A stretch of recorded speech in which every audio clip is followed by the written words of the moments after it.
If you are already tired of seeing Dragoon every single game in Ranked, may I remind you that there is a deck that is really good at beating Dragoon, and it is also really easy and cheap to make, and I'm probably sure that most of you already have the cards, and it is Heroes, which I'm sure if you played the game last year, you would know what this deck does, and because of super polymerization, it completely counters Dragoon because it does not target, does not destroy, your opponent cannot respond to the super poly, so it just completely gets rid of Dragoon, and Dragoon cannot do anything to stop it.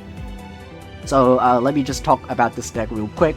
So this is the extra deck. We are on Triple Sunrise. Even if you don't have free copies, you should play as many as you could. One is the bare minimum, but you sometimes do need all free copies, so play as much as you could. Wake Up Your Elemental Hero is a pretty good card if you have it. One of our replays you will be able to see this card in action, so play it if you have, and then just play all the other attribute heroes as your super polymerization targets. So everyone except the water one, because we don't have it yet. And then this main deck is a 20 card version of the deck because, well, even though most people play 30 cards, I think playing 20 is better in this meta because you really want to draw Hallowed Life Barrier, or White Princess if you don't draw Hallowed Life Barrier, because that is what makes this deck able to go first. You don't want to make the hero stuff that, let's see if I can find it. So you could also, because of the new support, you can make the fusion, this guy, Infernal Rage, and then just adds the Kuribo. Just find it real quick. So the Kuribo is one more interruption, but that is just more bricks that you need to play, and I don't like that. I don't think that's very good. So, and also it doesn't really do a whole lot going second. So, what I think is the best way to play the deck is to play fewer cards and then increase the chances of you drawing good cards like Hallowed Life Barrier when going first and Stratos when going second, because Stratos is the reason why this deck is so good at going second, because it pops back row without targeting, so you really want to see this card as much as possible when you go second. And there's a little combo you can do with this card when you go second by using the effect to pop back row and then chain Super Poly, and then you fuse away the Stratos so that you get one extra monster to use the effect with, so you can pop one additional back row and also get rid of one of your opponent's monsters. So it's something that you want to do.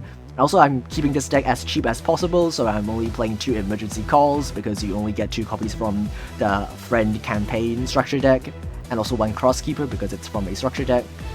And yeah, everything in this deck is super cheap because of the Friend Campaign deck that you get for free.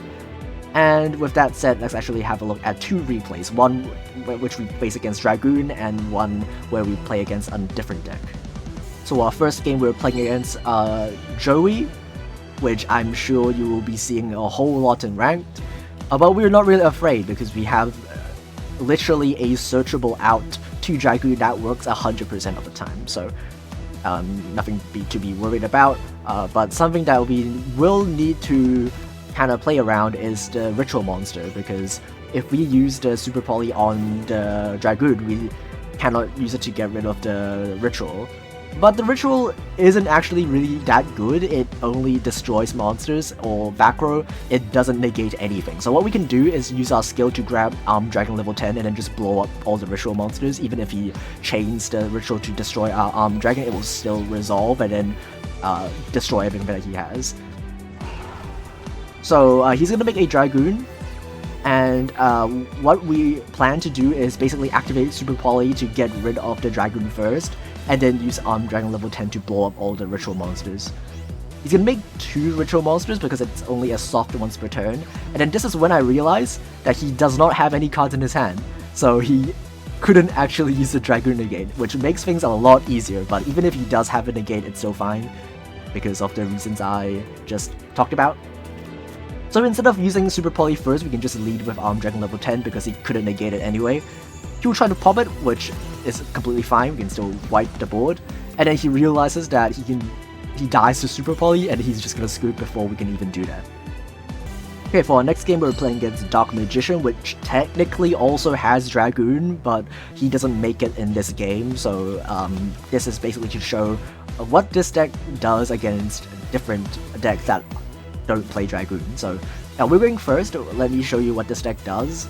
So because we are not playing the going first hero cards like the Winged Kuriboh and the Inferno Rage Fusion Monster, what we're gonna do is, of course, we're gonna have Dragon Thunder because that is an interruption. We will not set the Super Poly because we want to keep it for follow-up. And instead, we are just going to try to find a way to not die. So as long as we don't die, we have a really strong form of follow-up in the form of Super Polymerization. And because we found the White Princess, we don't even need to set the Super Poly. If you play against a deck that plays Dragoon, you probably need either Howled Life Barrier because you can use it during the draw phase, or 2 copies of White Princess because you need one to bait the negate of Dragoon. But in this case, he's not playing Dragoon, so we are fine with just 1 White Princess. And then this is where you turn off the toggle, if you have the toggle on, because you don't want to let your opponent know that you have a White Princess in your hand. So we're gonna, after using the effect of Dragon Thunder, we can just turn off the toggle, let our opponent play. He's gonna think that he can go for game this turn, but obviously he couldn't because of our White Princess. So we're just gonna fast forward, we have no interruptions, we'll just let him play.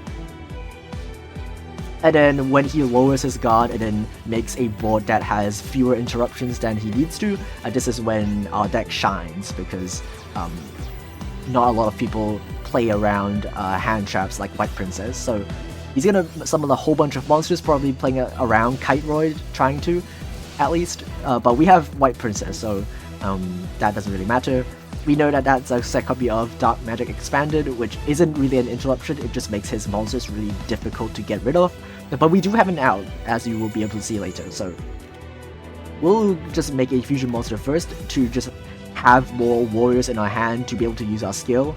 We'll summon a Armed Dragon level 10 and force him to use the back row.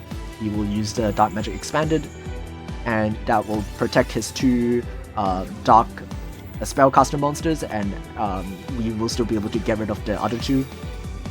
So now we can make a Sunrise using Poly just to get more attack boost, and then we can activate our Miracle Fusion, banishing every single warrior monster in our graveyard to make a really huge Wake Up Your Elemental Hero, which is able to beat over our opponent's fusion monster. And then even though he is able to add back the quick play, it doesn't really matter because we have game this turn. We can attempt to pop it, doesn't really work, but who cares, we win this turn anyway. So yeah, hope this video is useful, and thanks for watching, goodbye.